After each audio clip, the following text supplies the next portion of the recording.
Hi, welcome to Gold Coast Speakers Podcast, where speakers have conversations so that you can learn more about a speaker, what they talk about, and who they are. My name is Christie Perrin, and I am your host today. Our guest is someone who left a career as a commercial litigation lawyer to build one of the Gold Coast's most respected healthcare enterprises, and then launched a skincare brand on top of it.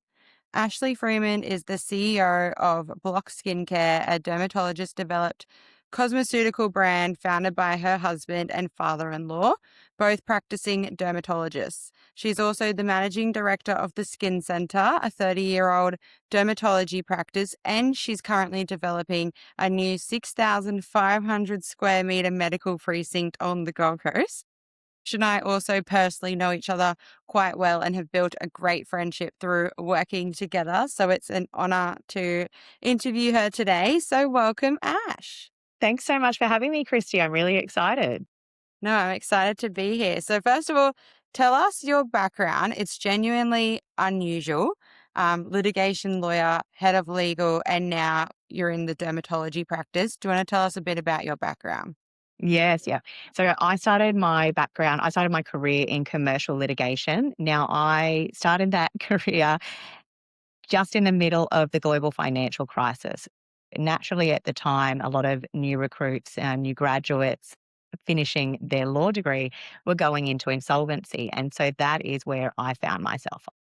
Became an insolvency lawyer working for the large banks, and I loved my career. It was a lot of late nights, so a lot of weekend work, and I was able to rapidly accelerate my career through that process. And within 5 years, I'd reached senior associate.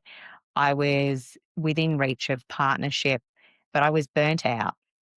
And around that time, my husband had also got onto the very competitive dermatology program. So he's a doctor and he was attempting to get onto the dermatology fellowship program. There tends to only be from 2 to 4 positions a year in Queensland that get accepted into this fellowship. And fortunately, he was accepted.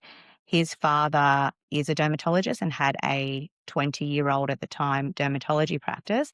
So it became quite clear to us that my husband and myself were going to one day become the successors of that dermatology practice. And that really caused me to have a look at my career and to look at my skill set. And I realized that a lot of people say lawyers' skills are transferable. When I was working commercial litigation, specifically insolvency, I had to have a hard look at my capabilities and realize that they weren't overly transferable to business. And really, I think the straw that broke the camel's back was one day my mentor and partner at the law firm said to me that when his friends retire, who are accountants and insolvency practitioners, when they retire, they tend to run hobby businesses. And when he retires as a litigator, all he's really going to be able to do is write angry letters to counsel and the newspaper. And I thought, yeah, I think you're onto something there, that my skill set is in dispute resolution and communication and not running a business. So I then went into a role in-house, and I was very fortunate to land myself in a pioneering fintech organization. And I stayed there for about 5 years and really got to learn how businesses run from the inside out. And that was quite a large scale business, ranging from anywhere from 100 to 200 people through that growth cycle. And so I really got to learn what makes a good business run. And then 5 years ago, we found ourselves in the very fortunate position of being able to purchase the family businesses, and we have been growing those assets. Amazing. It's so great to hear a background. And then speaking on family business, taking over the business from your father-in-law, it's a very interesting situation. How does it all go, like changing the way you lead and working within a family business? I think inheriting a legacy business is probably very different to building a business from scratch. So we came into the business with, at the time, maybe around 15 employees. The business was very well established, very well respected. So by the time we'd purchased it, it was a Mm-hmm. 25-year-old Gold Coast institution, the Skin Center. There were there was a lot at stake. There were some really big shoes to fill, and we needed to make sure that we got this right, not just for our patients, but also for our staff. So it is very different, I think, to growing a business when you're taking over a very well-established one. It's in a very different phase. So it was in the phase of not necessarily winding down, but becoming more of a lifestyle business. I think for the former owner, my father-in-law, where he could take a bit of time off. Whereas when you're coming into a business and you have the goal of growing it, it's a very different strategy. It's a it requires a lot more human resources, different skill sets, different capabilities. And so we took some time though to really get to know the business first before determining what that ongoing strategy was, so we could learn what made this business, what made it stand the test of time and continue to be such a highly respected and in high demand business 25 years on, and how can we continue that trajectory moving into the next 30 years. Yeah, definitely. And family businesses can be quite complex. You work with your husband, Dr. Andrew Freeman, every day. What is that like? And for anyone else who works directly with their partner or husband as well? It can be a roller coaster, but all in all, we absolutely love working together. We constantly say that our relationship is stronger for it. And I know that that can actually be quite rare. I think there's an old saying about not working with families or pets. Maybe that's just for photographers. I but, but it for us it has worked really well, because I think the cornerstone of any good relationship, whether that's business or personal, in our case both, is going to be mutual respect and trust. And we have that in spades for each other. We know each other's strengths, we know our capabilities. We both bring something very different to the equation. And when we do need that balance, it is a good thing having, sometimes if we're both at different ends of the spectrum, we can meet in the middle and it's a happy compromise. Other times we need that person with that the very opposing views to challenge our thinking. And really that has helped us over the last 5 years to grow the business to where it is, and has put us in a great position for our next 10-year vision, which is quite exciting. Very exciting stuff. You've just completed a major rebrand for Block. That's a significant investment as well. What drove you to the decision to rebrand and get it moving to where it is now? Block Skincare was originally the concept of my father-in-law, Dr. Michael Freeman, and he originally started Block as a solution for patients in our clinic. So he was very frustrated with skincare brands out there that were not delivering on their promises. They were causing irritation or they were way too expensive. And he thought, I can do better than this. So he originally started it in just basic packaging as an option for his patients. And Oh, we saw it get incredible results and just grew through word of mouth. Back to the packaging as well. I remember my sister-in-law was heavily involved in the beginning, 'cause it's very much a family business, was very involved in the beginning of putting Block before our time into the clinic, and she always said that people would buy it in a brown paper bag because the product inside is so good, and she was right. So we have customers who have been, so Block technically launched in our clinic in 2018, and we have customers who are constantly buying on repeat every year ever since. yeah, So that gave us the like me. confidence. Yes, yeah. Maybe not since 2018, but certainly No, for the last few years. I'm very, very grateful for that, Christie. yeah. Thank you. But there's a lot of people who I know buy Block religiously now. Yeah, and that gave us so much reassurance that the the formulations inside are incredible, and for us to scale on a larger scale, we needed to make sure that the packaging and the branding reflected the experience on the inside so that we could scale nationally and beyond, and that's what we've done. So the rebrand and reformulations and new product development really started at least a couple of years ago. It takes that long when you're looking at bringing out new product development for stability testing, testing the formulas, making sure that they're getting results, and doing our user trials, clinical trials. And so in July last year, we finally launched our rebrand. And since then, so what are we, 9 months on, we've just been rapidly expanding ever since. And we've started our national expansion into actual in person clinics and Y- surprisingly pharmacies as well, premium pharmacies Incredible. much sooner than expected. And that's another story I can tell later. But incredible success there. And then, still speaking on your businesses, you're also in the middle of developing a new medical precinct in Mermaid Waters, two busy businesses plus a construction project. How are you managing all that without losing your mind? Who said I haven't lost my mind?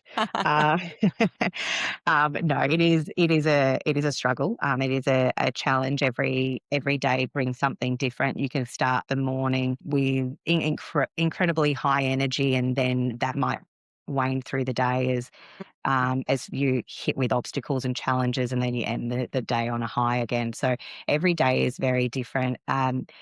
It How do I navigate it without losing my mind? I think it's having a great team around me and a great we have over the years, we've built up an incredible advisory team as well. So I coming from a very specialist niche in law, my husband a very specialist niche in medicine, we appreciate the importance of having specialist knowledge to help guide you through, particularly when we're going through these huge phases of growth and navigating some areas that we haven't got that experience in. We appreciate the importance of paying for that knowledge and that expertise.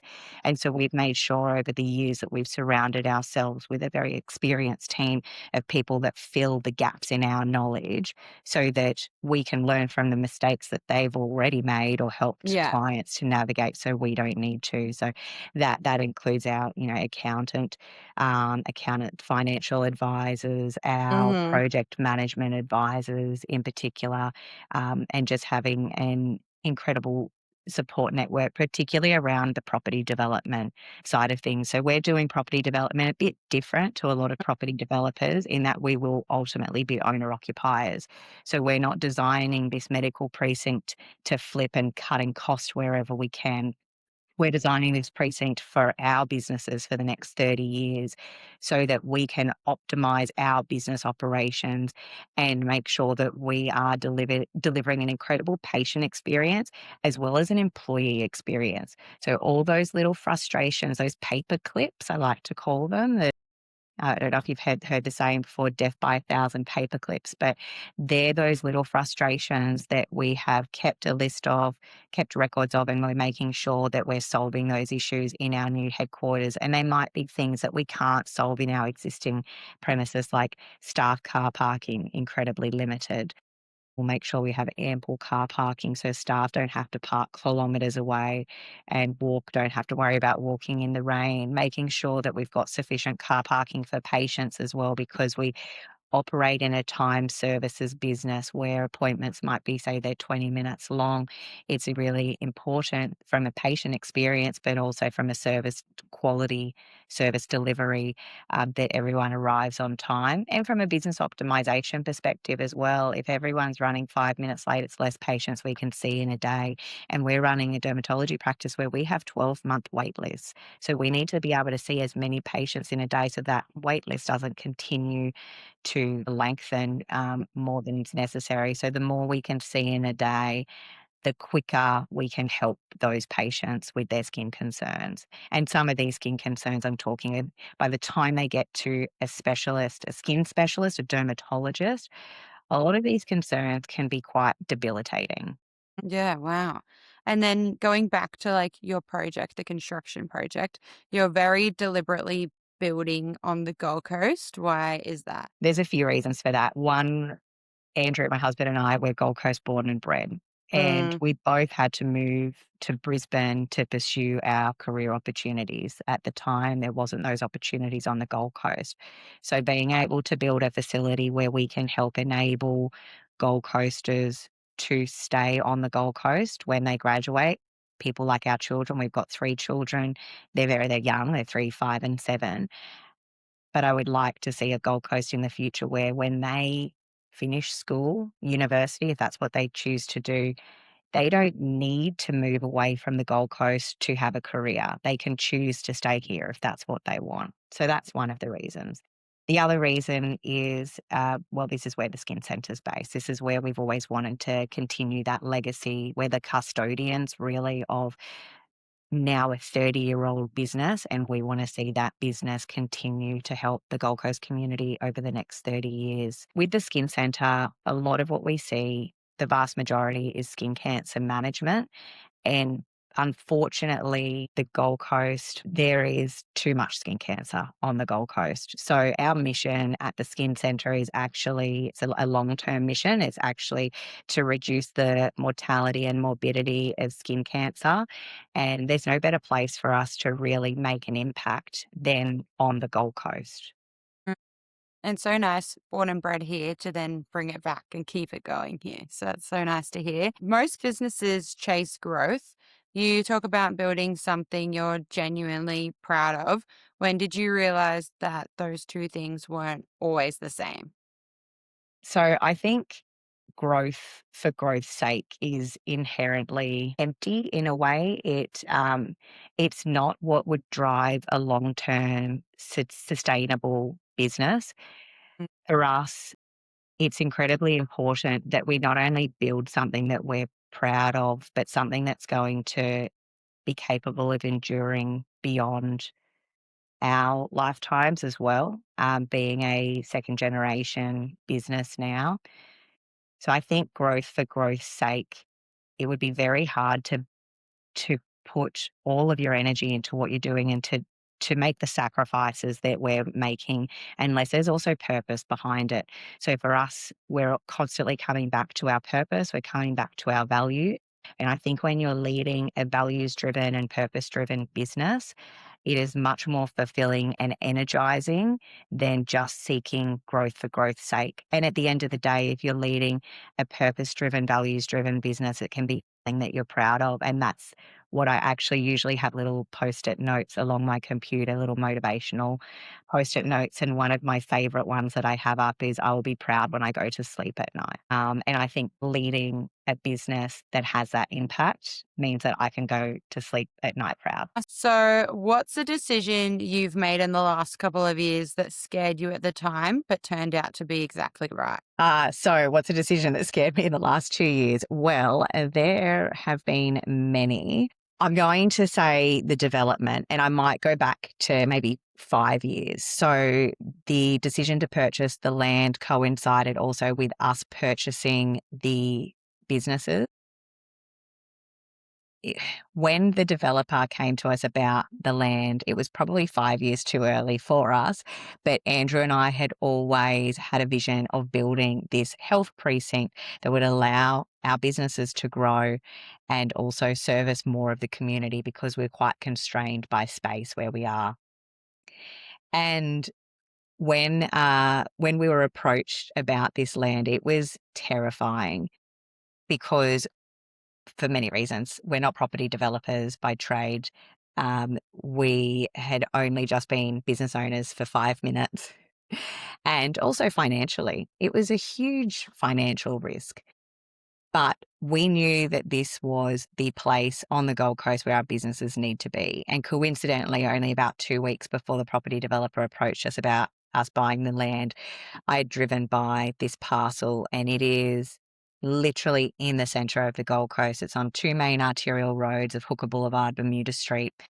I'd driven past it and I remember calling Andrew and saying to him that I have found the perfect place for our future headquarters. And he said to us, yes, but the developer would never sell it.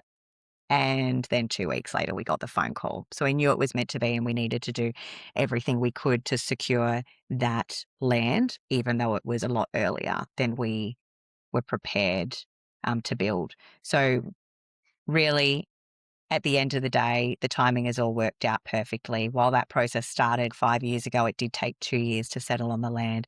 It then took time to go through an impact assessable development approval, which we then achieved. We've since gone back for a minor change approval because anything that was really planned back in 2022 prior to interest rates escalating and construction costs escalating really no longer was feasible. And if we'd built what we had planned really back in 2021, we would have outgrown it by now. So everything happens for a reason. And we're here today because of that terrifying decision that we made that I don't regret making. So what does work-life balance actually look like for you, Ash? And with 3 kids, multiple businesses, large-scale development project, you have so much going on. How do you balance work and life? I would be lying if I said it was balanced, but I think everyone's balance is a bit different. Mine's definitely not equally balanced, but I like to look at it. I think some people talk about it as seasons and other people talk about it as phases, and that always gives me comfort in thinking of it in that way. So we're currently in a season of rapid growth, which demands a lot more from me in terms of my time and my energy for the businesses. And so my days at the moment are long. But fortunately, like today, I'm going to go to my son's basketball tryouts and then I'll log back on afterwards. So it's just about finding the right mix for you in the various different seasons that you're in. And I know that unfortunately, this season is going to go for a while because we're about to embark on a development project that has a 14-month program. So I don't think it's actually going to get easier during that time. I thought that's going to be the fun period, but I actually think that that's going to bring with it a whole heap of challenges, particularly starting a build in such an uncertain economic climate with petrol prices doing what they're doing and the uncertainty with the war in the Middle East. So I don't think there's going to be a dull day over the next 18 months. I'm just going to make sure that I set aside time and continue to protect the time that I have with my children for those one-on-one times in the school holidays and going to the school events that are really important, and just making sure in the sacrifices that I'm making are more the personal sacrifices, things like sitting and watching TV, which really don't bring much value. It hasn't been something that I've missed over the last few weeks of being in this really busy phase. And actually, when I'm energized and I have this degree of energy that I have at the moment, and I want to stay up late and I want to wake up early and get stuck straight into the day and seize the day, I love being able to really take advantage of that energy that I have. It doesn't feel like a chore to me. And I have been burnt out before in my previous profession. I know what that looks like. I know how difficult that can be to come back from. So I'm always conscious of making sure that when I do need to take time for myself, I do, but I make sure that that time that I'm taking for myself is quality time. It's not scrolling through my phone and watching mindless TV, which doesn't necessarily fill my cup or recharge me. I think that's so nice to hear. And also, you're an incredible mum. So that's a good point to make as well, that you are balancing being a mum of 3 little kids at the same time as doing all of this. So Thanks, Christie. shout out to you. What's one piece of advice you'd give someone who's thinking about stepping into a business that already exists like you have?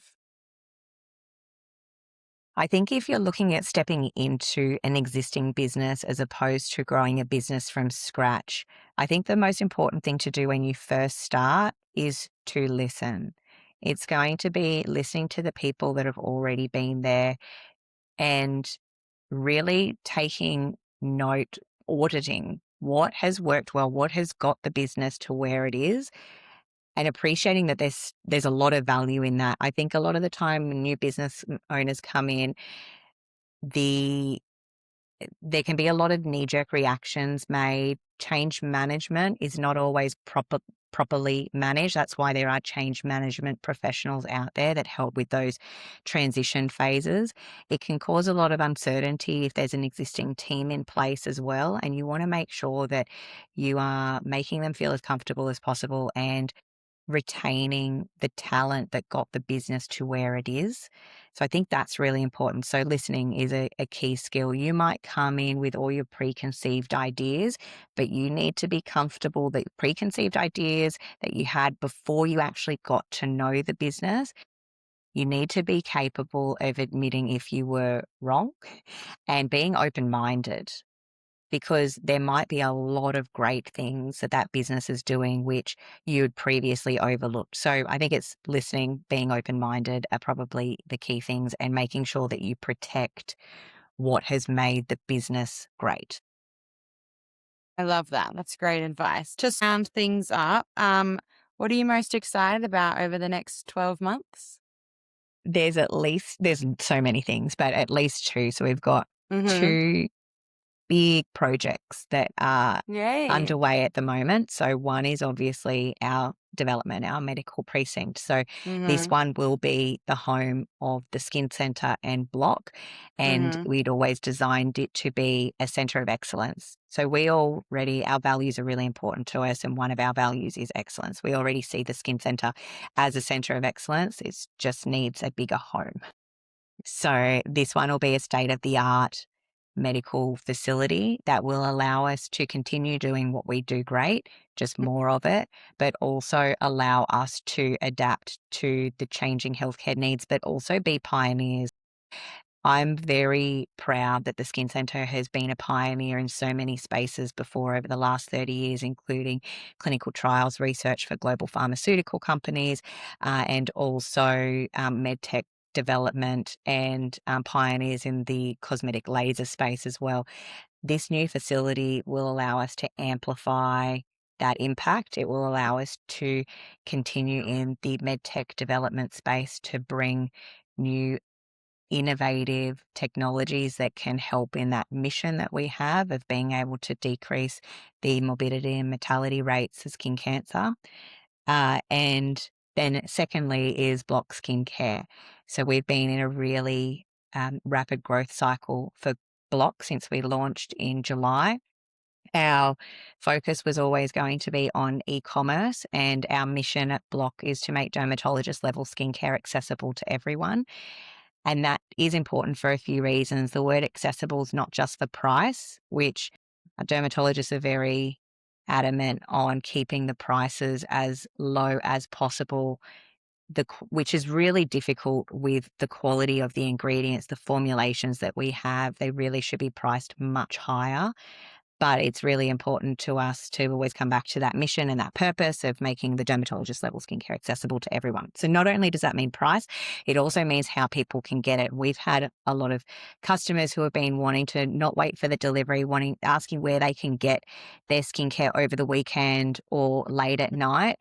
And when we designed our branding, we designed it so that it could sit on the shelves of Sephora, Mecca, or pharmacies. And when we really look at the strategy of Block and where Block was born from, it was born from a clinic. It was born from people trusting the expertise of skin experts. And when we look at premium pharmacies, it's a very similar model. We've had pharmacies approach us recently, premium pharmacies, ones that you trust to go to for advice, that you trust to go to for your vaccinations, that run care clinics. And that is a model that is so well aligned to Block's origin. And we see that as a really important part of Block's future. So it was always in the back of our minds, but because we've naturally had pharmacy owners and premium pharmacies approaching us, and since we've put out there that this is our strategy, that has accelerated so much faster than I was ever expecting. And I'm really excited for everyone to be able to see Block Skincare shortly in a shopping centre close to them, in a premium trusted pharmacy. And Definitely. yeah, so that's really exciting for us over the next 12 months. So more on that to come.